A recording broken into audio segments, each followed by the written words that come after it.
Presents for you your pleasure, John Brennan. Good leg. All right, thank you everybody for showing up. It's good to see you.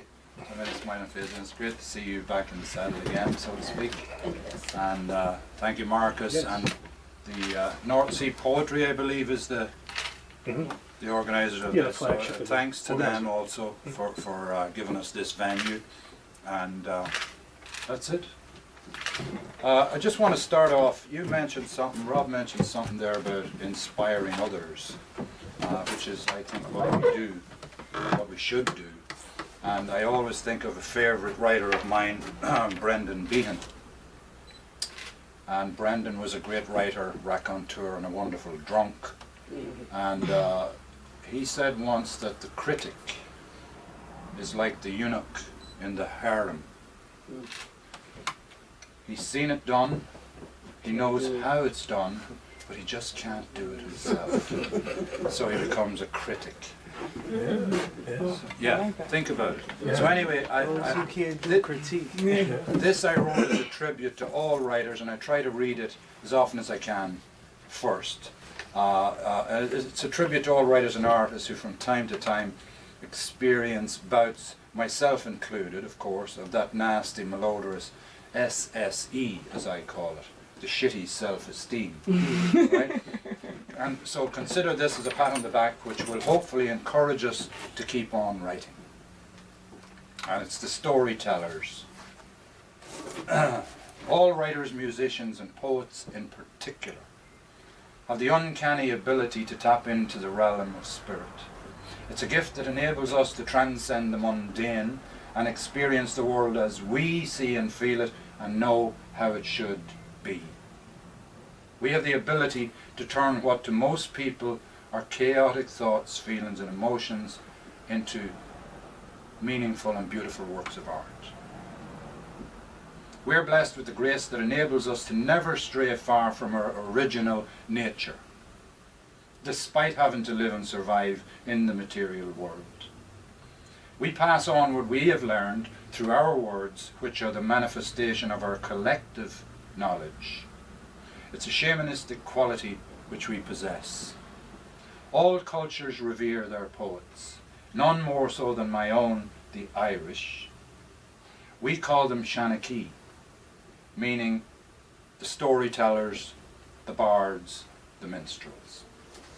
All right, thank you for your ear. And then on the subject of writing, I want to read two short pieces. In my blood. Must I bleed all over the page and purge my soul for all to see? Rend open wide the deep dark rage. Will I then regain my sanity? The mind in a whirl and racing like a heartbeat bursting free. Expel the thoughts, pain embracing, when once a story comes to be.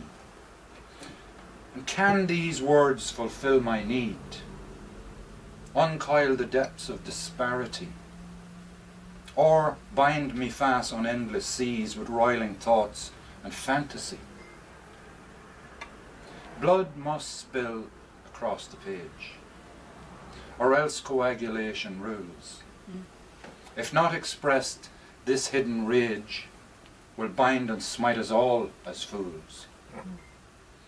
And once heart's blood has poured clear through, relief will come and pain abate.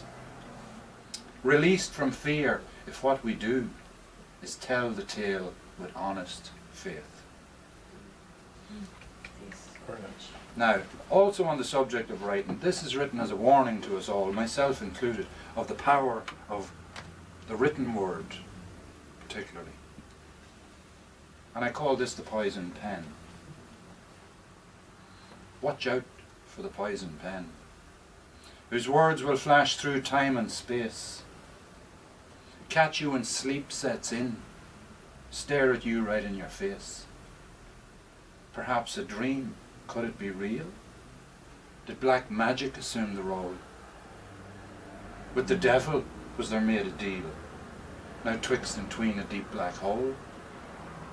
Clever playmate in hidden space, the motive will be ever unclear. the Lilith heart, now out of place, with what was once thought so dear. An ancient hurt has wounded deep with lies and infidelity, so now can't ever let it sleep until the time it is set free. Innocence is a lonely place. Young soul will never adult be. For heart and mind must win the race to attain sublime eternity. A tortured mind drives deep the nail that crucifies both heart and soul. Cry and moan to the heavens wail for peace of mind and love for all. So beware, my friends, and take my word of the poison pen's ink and might. 'Twill cut and slice just like the sword, and hurt you deep with its feral bite.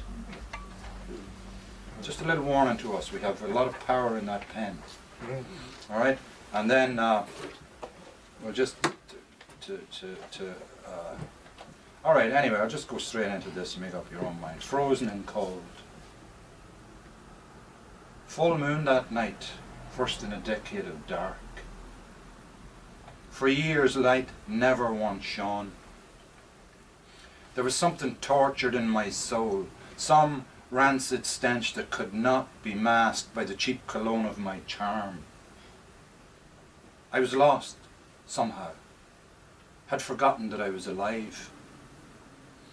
Then came you, and in romantic pirouettes, you cherished me and showed me how to comfort myself and embrace you. My fear was exquisite.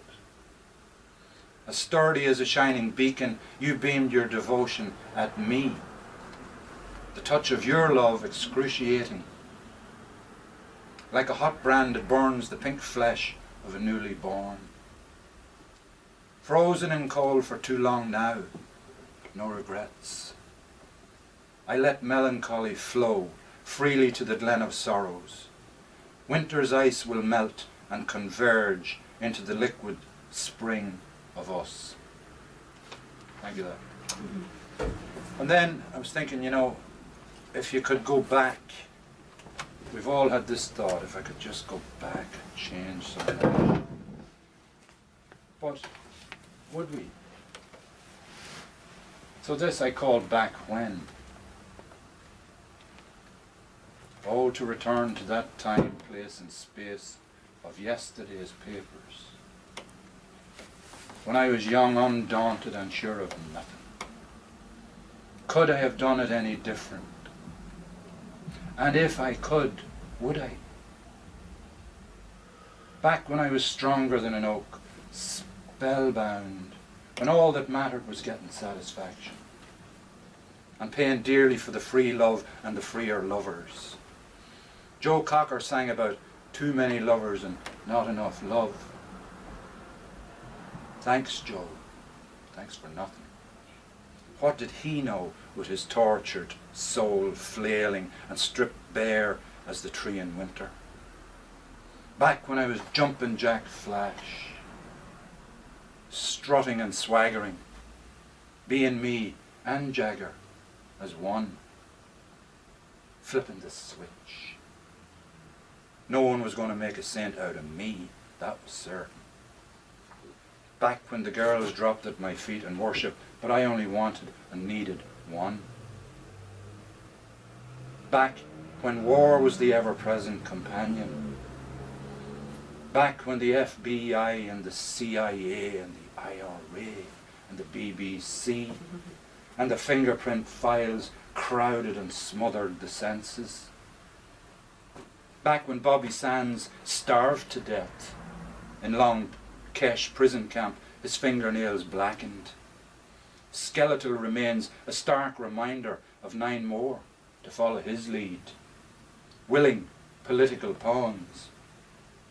Back when Joe Doherty escaped to the sanctuary of Manhattan's Upper East Side and the Carlow East and tended bar until the canary sang his traitor's song. Back when Fergal was shot to death on a Sunday morning after Mass. Another innocent slaughtered. Back when blood flowed down the streets of my town, crimson and then congealed. Back when one man, one vote was still just a dream. Back when the street fighting men were on fire. The fighting 10 from Crossmaglen, harried, hunted and revered.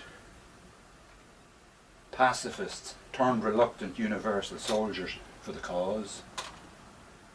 Back when Sunday was bloodied in Derry, 13 their number. Gone, immortals now. Back when the women were caged in Armagh jail and they were violated, invaded and defiled. But through it all, there was the music, saving me, shielding me, thrilling me.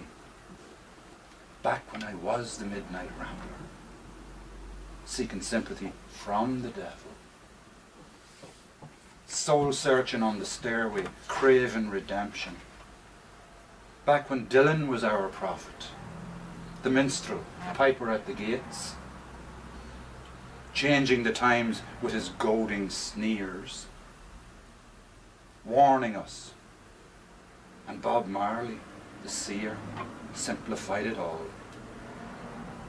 showing us the pathway to one love, one heart. Let's get together, he said. Back when I had the love, but ruined it again and again and again. Naive, not knowing, unsure, blissful in my ignorance. Leaving them all at the stations. Still looking for the one who could save my soul, heal my body and mind.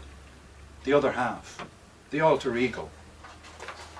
Back when I was too often the altered ego tripper, getting the kicks on Route 66, revisiting the highways. Back when Carlos Castaneda shared the teachings of Don Juan the Holy Man, learning to fly with the crow in the desert, the black bird with the severe eyes, the messenger, free. Back when in Arizona, New Mexico and around the Four Corners. Down in Chaco, the dusty, sacred canyon among the pueblos, reading the petroglyphs, looking for the Anasazi, the lost souls. And always Plato, showing me, guiding me, pushing me, drilling me. But I, in my throes, always knew better. And blindly rushed headlong, frantic, toward my blurred, unreachable horizon. Not knowing then that you can't always get what you want. Not realizing then that I didn't know what I wanted. With the mentality of the lemming, breaking on through to the other side. A savage savant, heedless, arrogant and lost. Back when I courted the stray cats, the blues and the honky-tonk women, and ignored Leonard. What the fuck did Leonard Cohen know about suffering and heartache and love and pain with his burning violin bullshit and the end of love crap? What did he know? Hendrix burning the Strat, that was my man. The voodoo man in the voodoo lounge, merciless and mercifully dead before his time in a purple haze of glory. Hey Joe, where do you think you're going? Back when Morrison stormed the psyche with his sultry voice and set us ablaze, then left us for Paris High and the left bank and the Sacre-Cœur on the hill and Père Lachaise in the valley. The philosopher poet, the lizard king, Mr. Mojo Rising. And back when Brian Jones, the maestro, the golden-haired illusionist, drowned in his lone supplication. The Rolling Stone who refused to gather moss. Back when John imagined that all you needed was love. but taking the bullet instead near the strawberry field. And Janice, remember Janice? The perfect shining pearl, dulled by her own private crucifixion. Her heart shattered in 1,000 pieces. All dust in the wind now. Aloft, crying, beseeching, departed. But there was always St. Michael and Jesus, watching, protecting, and suffering right alongside. My guides, my mentors, my forgiving saviours.